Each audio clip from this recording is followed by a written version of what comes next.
Addressing the gathering, Sir Wadia said, "I have always been a humble observer of men and events in the political field for half a century.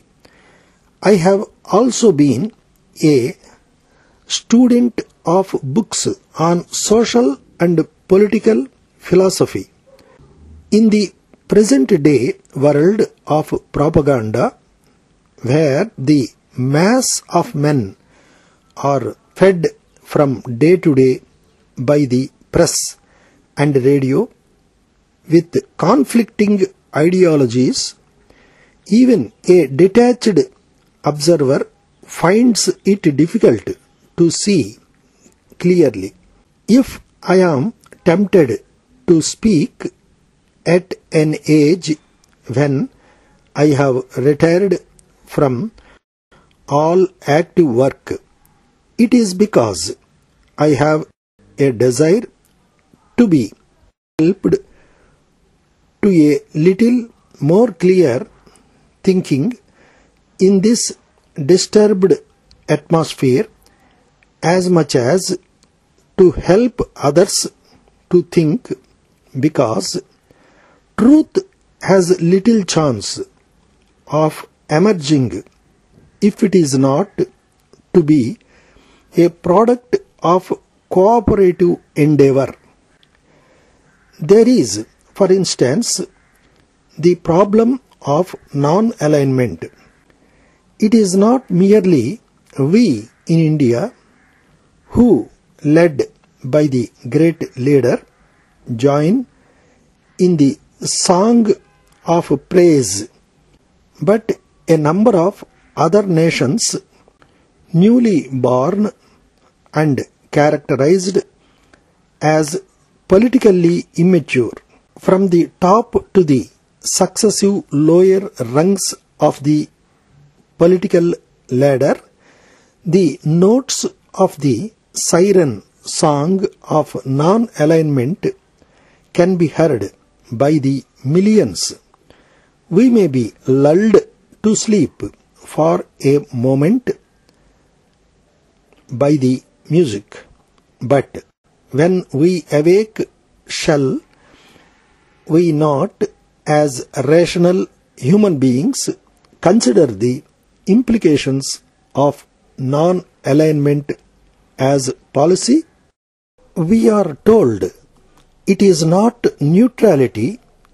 We have been assured that it implies the right to think for ourselves and not as members of a political bloc on the individual merits or demerits of each political issue as it arises, and decide for ourselves the policy that we should adopt.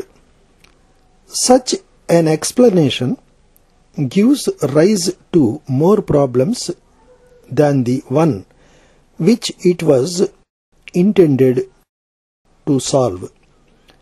In the first place, it is not easy to decide between the good and the bad in the case of group activities involved in national conflicts, when we have found it difficult to decide between the good and the bad in the case of individuals.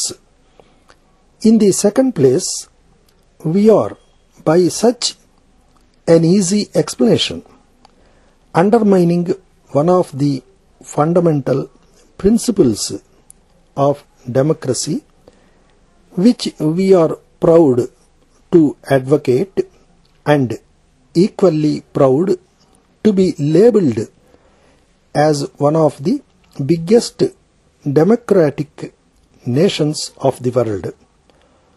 Are two minds wiser than one? Do we not acknowledge the rule of the majority in our government.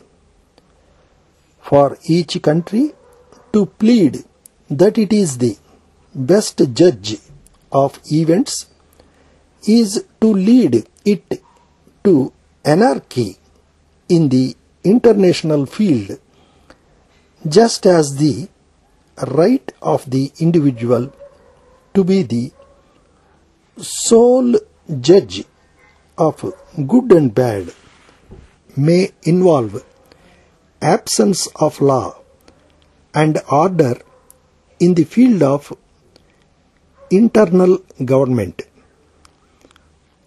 We may be told that we recognize the decision of the majority in the United Nations organization, but not in internal or domestic affairs.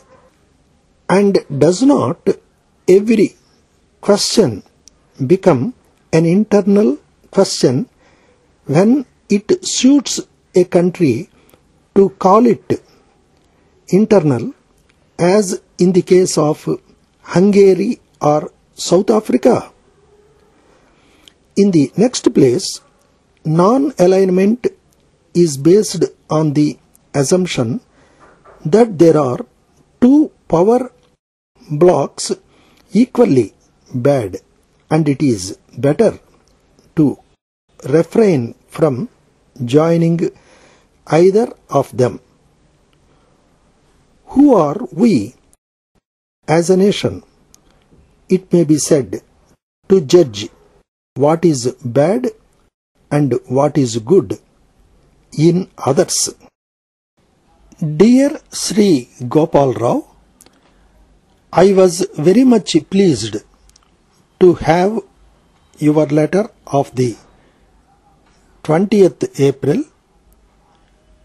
regarding the house at 276 Gandhinagar. It is most kind of you to let me take over the house on the condition which you have suggested, and I hope to call and see Sri Krishnamurthy of the Central Properties Company tomorrow. I shall try to move into the house on Wednesday, the 1st May. You will be interested to know that on the day following that on which I last wrote to you, I heard that my two children will be returning home from their boarding school in the control of the school authorities. As the buildings are to be vacated for a national cause, the school is no longer able to function. It has, as a matter of fact, been taken over for national purposes in view of the Chinese aggression. It is therefore even more important for me to be in a position to take over the house. I understand that completion ought to take place by the end of the month, but from past experience, I rather think that it may be longer than this before everything is in order. I am grateful for your kind wishes and will write to you again sometime next week. Hope this greets you and Srimati Gopal Rao in good health and cheer. With our best regards and wishes, yours sincerely.